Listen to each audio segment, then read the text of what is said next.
Nosotros los inmigrantes, los que vinimos aquí, adultos o niños, tenemos recuerdos acerca de la ciudad cuando llegamos. Generalmente los primeros recuerdos significativos no se olvidan nunca. Y yo me acuerdo que la primera vez que llegué aquí, estaba en el BQE, tenía una reunión en Brooklyn, y yo no sabía ni dónde Brooklyn quedaba a derechas.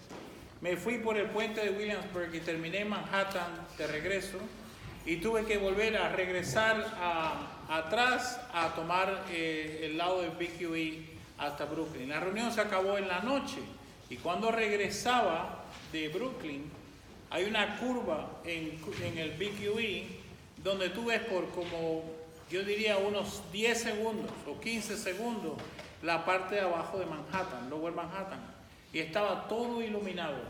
Y a mí me pareció que parecía un árbol de Navidad. Claro, estaba todavía en la parte del enamoramiento de la nueva ciudad donde había venido a vivir. Y eso nos cuenta las cosas que pasan después. Pero esa primera imagen de la ciudad donde me he movido, donde he decidido vivir, a mí nunca se me ha olvidado. Imagino que ustedes tienen imágenes similares. Teléfono. Vamos a esperar que lo apaguen.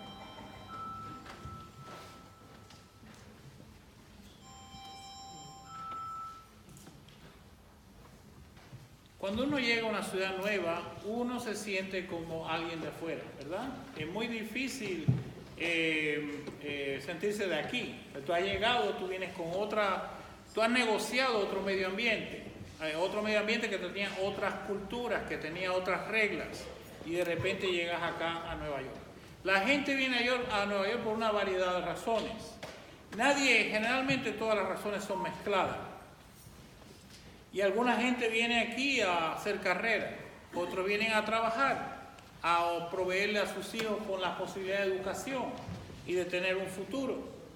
Porque han tratado en sus países y ven que la cantidad de horas que ponen en el trabajo no se convierten en la cantidad de dinero suficiente que los puede sacar de la miseria. A veces gente aquí viene buscando libertad. Y libertad no solamente libertad política, sino libertad para ser ellos mismos. Porque a veces las familias pueden ser muy esclavizantes. Las familias a veces nos limitan en quienes podemos ser y no aceptan como somos. Por lo tanto, uno dice, bueno, me voy a Nueva York, allí nadie le importa tu vida, que hasta cierto punto es verdad, y puedes ser tú mismo y hacer lo que tú quieres de verdad hacer. Claro, las ciudades grandes tienden a ser muy cínicas con la gente nueva. Y te miran como que se bajó del bote ayer. O sea que hay una tensión de atracción y de rechazo en la cual nosotros nos involucramos. Jesús era del norte de Israel, bien al norte, y Jerusalén está como acá. Y por lo tanto él iba a Jerusalén al templo, pero siempre se sentía posiblemente como una gente de afuera. Jesús hablaba un dialecto que se llama arameo, pero la manera de pronunciar denotaba que él era del norte. En todos nuestros países tenemos gente que habla de manera diferente y tú sabes de dónde viene. Los colombianos son famosos por los pastusos. Y hay otros países, No, y los paisas, que te doy un premio si los entiendes. Todos los países tienen lugares que hablan diferente. Y cuando Jesús iba a Jerusalén, se daban cuenta enseguida que él era del norte. Y que pensaban, mira, el campesino viene a nosotros a darnos clase. El norte era muy conservador, vivían en las montañas y habían sido antes parte de un reino que había desaparecido. Entonces quedaban, Nazaret, que es el pueblo donde Jesús vivió, quedaba muy, muy arriba en una montaña. Nosotros estuvimos en Nazaret, en la montaña donde está Nazaret. Y el pueblo mismo es todo montaña por dentro. Jesús va al templo esta vez. Va a Jerusalén, se dirige a Jerusalén en su última semana, en la semana de pasión. Y Jesús va allí con un propósito determinado. Y entra a la ciudad sin armas, rodeado por el clamor de la gente. Jesús todo el tiempo había tratado de derrotar el matrimonio que había entre el poder de los romanos y el poder religioso. ¿Por qué a los romanos les hacía falta el poder religioso? Que los romanos no podían gobernar Judea solos. Tenían necesidad de que la gente cooperara. Igualito que nosotros hacemos ahora. La mitad de las veces no hacemos algo ilegal porque tenemos miedo a que nos cojan o que nos agarren. Entonces estamos cooperando con el sistema. Y la única forma que tenían los romanos de controlar Judea con un destacamento de las legiones romanas era que la gente cooperara, y el templo los ayudaba a que la gente cooperara. Así que el templo era crítico para el control del imperio romano de Judea. Jesús sabía que esta manipulación de los asuntos de Dios para el beneficio del imperio romano era una asociación enferma que podía destruir la identidad cultural de la nación. Y el templo era el corazón de la identidad cultural de la nación. Por lo tanto, durante todo su ministerio, Jesús se pasó todo el tiempo rompiendo el monopolio sobre Dios que tenía el templo. Si ustedes se acuerdan, no estoy seguro que lo hagan, pero si se acuerdan, muchos de los milagros que Jesús practicó, los beneficiarios no eran judíos, no eran parte del pueblo de Israel, o estaban fuera del sistema religioso del templo. Mucha de la gente que él ayudó, mucha de la gente que él alimentó era la gente más pobre, que se consideraban malditas de Dios, porque no habían tenido éxito económico. O cuando sanaba a leprosos, que la sociedad no aceptaba en el seno de ellos. Por lo tanto, durante mucho tiempo, consistentemente, Jesús trató de decirle a su pueblo: la relación con el templo ya terminó. Si ustedes se acuerdan de la conversación con la samaritana en el pozo, cuando ella le dice: aquí nuestros antepasados nos ordenaron adorar a Dios, él le dijo: ni aquí ni en el monte Sión, que era donde estaba el templo, vamos a adorar a Dios. Adorar a Dios lo haremos en espíritu y en verdad. O sea, ya Jesús sabía que el templo había monopolizado la agenda de Dios con el propósito de servir al imperio romano. Jesús estaba a punto de asesinar la identidad judía que él conocía en ese momento y que se había enfermado por esta asociación. La identidad judía necesitaba morir si iba a tener algún futuro. Y déjenme decir algo a ustedes, que así fue. 40 años después de la crucifixión de Cristo, la ciudad de Jerusalén cesó de existir por 250 años. Y el templo fue puesto en llamas y nunca más ha vuelto a ser reconstruido hasta el día de hoy. Ese maridaje entre el templo, entre Dios y el gobierno romano, Jesús lo puso a fin y trabajó dedicadamente con el propósito de destruirlo.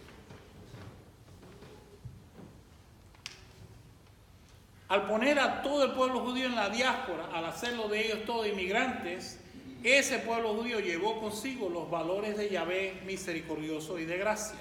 Los romanos no tenían problema en incorporar al Dios de los judíos, pero para los judíos la incorporación de Dios al panteón religioso romano era simplemente inaceptable, porque Dios no tenía rostro, Dios era espíritu.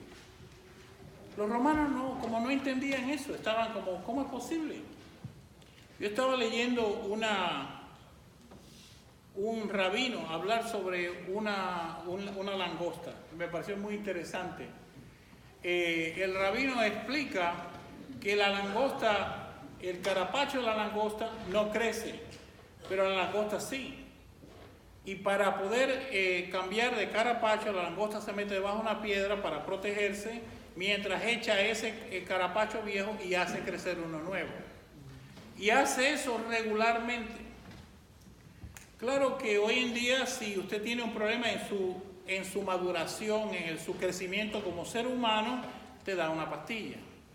Pero ponte a pensar que si le diera una pastilla a la langosta se moría porque la estructura no la dejaba vivir.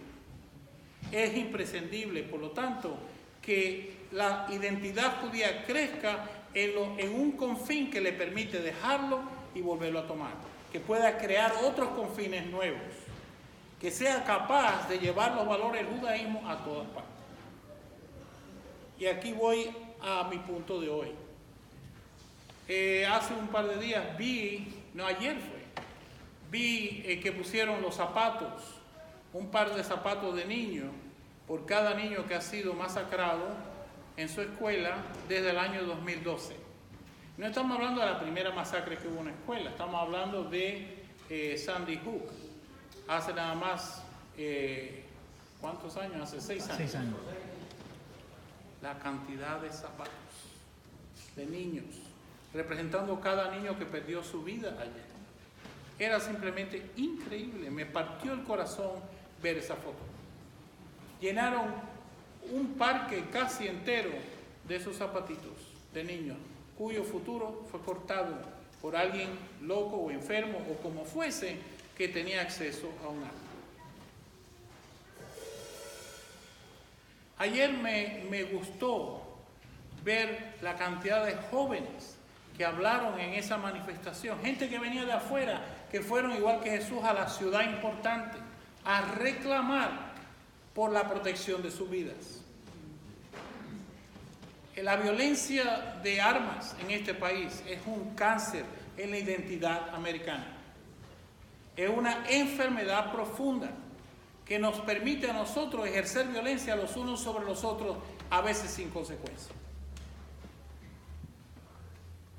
Yo estaba viendo a aquellos jóvenes. Había un muchacho que se llamaba D'Angelo McCabe o algo así, que citó la Biblia, no se sabe la cantidad de veces. Parecía un nuevo Martin Luther King.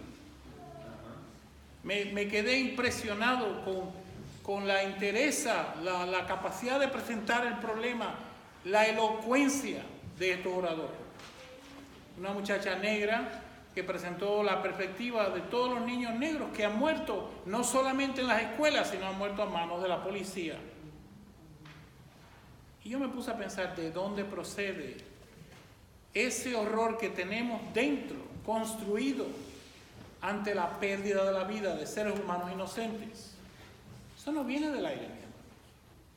Eso viene del sacrificio de Cristo en la cruz, que destruyó la identidad judía casada con el imperio, con el propósito que esa identidad judía se repartiera por todo el mundo. El respeto a la vida humana. Hay un texto del Talmud que dice, el que salva una vida, salvó al mundo. Ese respeto por la vida tiene su base en el judaísmo. Y pasó del judaísmo al cristianismo y pasó del judaísmo al islam. Y a veces ellos han olvidado, tanto como nosotros como ellos, nos hemos olvidado que el valor por el respeto a la vida es un valor fundamental de nuestra fe, que no viene solo de Cristo, que viene de mucho antes de Cristo. Esta mañana algunas personas me dijeron, padre, el sermón estuvo un poquito político. Y yo le dije, la defensa de la vida va más allá de la política. El derecho que tienen esos niños a vivir, pónganse a pensar eso, que haya que discutirlo. El derecho que tienen a vivir y a estudiar en seguridad, nadie jamás debe tocar. Naturalmente que, como siempre, alguien me sacó la segunda enmienda. Y yo le dije, hay muchas naciones que viven en democracia que no tienen segunda enmienda. En Canadá, por ejemplo, usted no puede tener armas. Simplemente ponen carteles cuando tú entras a Canadá, americanos, por favor, chequeen sus armas aquí. Hay que dejarlas en la puerta de entrada del país. Y tú las recoges cuando salgas. No hay que tener armas para proteger la democracia. Lo que hay que tener es voluntad para defenderla cuando es atacada. Entonces, por lo tanto, a mí me parece que hay un paralelo interesante entre la entrada de Jesús a Jerusalén y la entrada de estos niños a Washington. Y muchos dirán, eso pasa, no tienen éxito, tú sabes, eso no va a llegar a ninguna parte, los muchachos se van para su casa otra vez, etc. A la gente que dice eso, yo le digo lo siguiente: Cristo entró a Jerusalén sin ejercer violencia, tal como esos muchachos entraron a Washington sin ejercer ninguna violencia, solamente con el corazón palpitando por la vida, de la misma forma que Jesús lo hizo. Y para aquella gente que vieron a Jesús fracasar en la cruz, les digo, hoy estamos todavía aquí, 2000 años después. Cuidado con lo que pasen con estos muchachos. Amén. Amén.